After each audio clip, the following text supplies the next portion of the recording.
예수는 우리를 의롭게 하시기 위해서 부활하셨어요. 의롭다는 말이 두 가지 뜻이 되죠. 한 가지는 선물이라는 뜻, 구제라는 뜻, 호의라는 뜻으로 째데카라는 뜻이 되었습니다.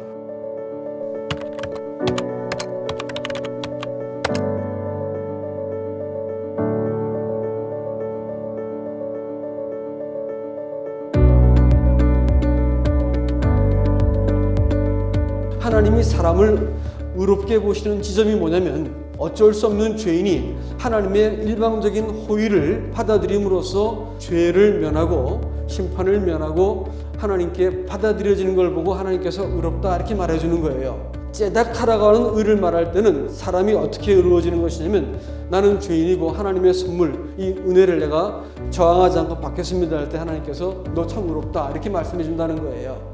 째다카라는 의미에서 뿌리는 뭐예요?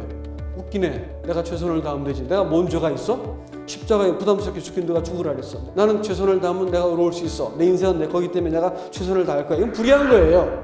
그런 식으로 자기 인생을 스스로 계획하고 또 내 힘으로 내 인생을 붙들겠다는 것은 불의한 거라는 거예요. 하나님이 볼 때 너는 내 것이고 내가 네 인생을 내가 주관하고 살겠다 이렇게 말할 때 예라고 말하면서 하나님의 구속의 은혜를 내가 받아들이는 그 호의를 받아들이는 걸 가지고 의롭다 이렇게 말하는 거예요.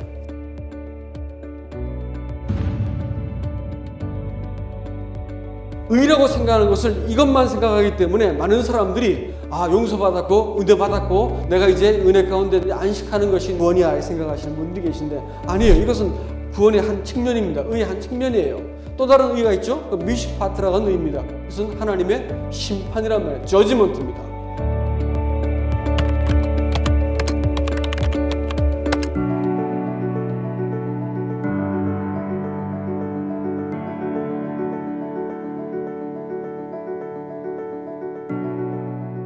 하나님이 볼 때도 공정해야 되고 사단이 볼 때도 비난할 것이 없어야 되고 사람들이 볼 때도 과연 그리스도인이구나 아들답게 되는 그 공정함을 가지고 미슈파트라고 말하는 거예요. 우리를 의롭게 하시기 위해서 성령은 지금도 말할 수 없는 탄식으로 기도하고 계시고 우리를 그런 사람 만들기 위해서 아예 그냥 작정하시고 하나님께서 하늘의 호적을 파가지고 어디로 옮겨오셨어요?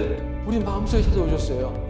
우리 안에 거주지를 두시고 아예 내 모든 삶을 그분이 먼저 넌 내 것이다 이렇게 소유하시고 자기 이름으로 나를 불러주시고 의롭다고 손에 넣으시고 우리 인생을 추적하고 다니면서 나를 고치시고 새롭게 하시고 변화시키시고 개선시키시고 나를 깨닫게 하시고 책망하시고 바르게 하셔가지고 하나님의 의로운 사람으로 만들어 가시겠다고 하는 것이 미슈파트입니다.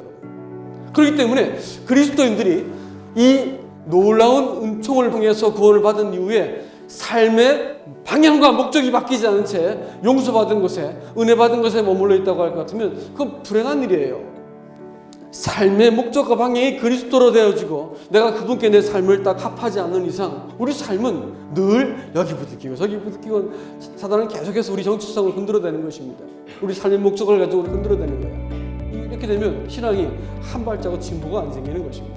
오늘날 구원받았다고 하는 사람의 도덕적인 삶의 수준이 바뀌지 않는 이유가 뭐냐? 복음을 자기를 위한 것을 받아서 그래. 천당 가해주고 내 마음속에 평안 주고 이 땅에서 해피하게 사는 것으로 만들고 야, 나 복음 가진 사람이니까 저 구원도 못 받은 것 같아. 저 쓰레기 같은 것들. 이래가지고 상대방을 무시할 줄 알아도 이 복음이 자기를 바꾸어서 이 은혜가 하나님의 미슈파트를 향하게 만들어야 되는데 이게 안 바뀐 거예요.